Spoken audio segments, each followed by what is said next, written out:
જય માતાજી મિત્રો। તો મિત્રો તમને આ વિડીયોનું થંબનેલ જોઈને ખબર પડી ગઈ હશે કે આપણે આ વિડીયોમાં કયા ટોપિક પર વાત કરવાના છે।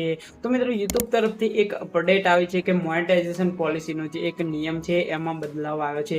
તો મિત્રો તમે એવું વિચારતા હશે કે 1000 સબસ્ક્રાઇબર અને 4000 વોચ કલાક પૂરો નહીં કરવો પડે, અને જો મિત્રો શોર્ટ વિડીયો હોય તો 10 મિલિયન વ્યૂઝ એટલે કે 1 કરોડ વ્યૂઝ આપણે પૂરા નહીં કરવા પડે અને આપણે ચેનલ મોનેટાઇઝ થશે।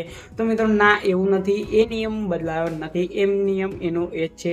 પરંતુ મિત્રો કયો નિયમ બદલાયો છે તમને આ વિડીયોમાં સંપૂર્ણ માહિતી મળશે। તો મિત્રો વિડીયોને છેલ્લે સુધી જોજો, અને જો મિત્રો તમે વિડીયો ગમે તો જરૂરથી મિત્રો વિડીયોને એક લાઈક કરી દેજો, અને ચેનલ પર નવા હોય તો મિત્રો ચેનલને સબસ્ક્રાઇબ જરૂરથી કરી દેજો। તો ચાલો મિત્રો આપણે વિડીયોને સ્ટાર્ટ કરીએ અને સમજીએ કે કયો યુટ્યુબનો મોનેટાઇઝેશન પોલિસીનો નિયમ બદલાયો છે। તો ચાલો વિડીયોને સ્ટાર્ટ કરીએ। તો મિત્રો તમને ખબર છે કે યુટ્યુબનો એક નિયમ હતો, અને યુટ્યુબ મિત્રો જે આપણી જે ચેનલ છે એનું રિવ્યૂ કરતો રહે છે, અને જેમાં કોઈ પણ ભૂલ દેખાય એટલે કે તમે રિપીટેટિવ કોન્ટેન્ટ યુઝ કરતા હોય અને જે યુટ્યુબની મોનેટાઇઝેશન પોલિસી છે એના વિરુદ્ધનું કોઈ કામ કરતા હોય તો તમારી ચેનલ મોનેટાઇઝ થયેલી હોય અને ડિમોનેટાઇઝ કરી જ દે છે। તો મિત્રો આ નિયમ છે, બરાબર।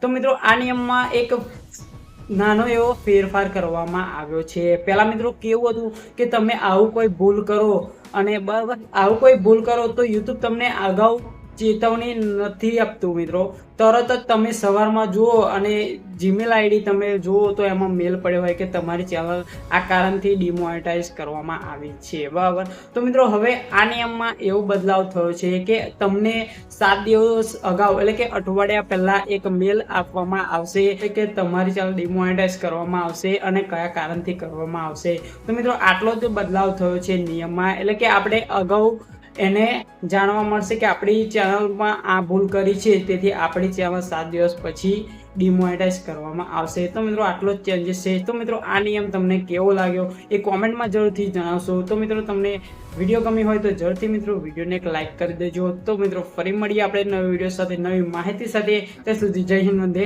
માતરમ।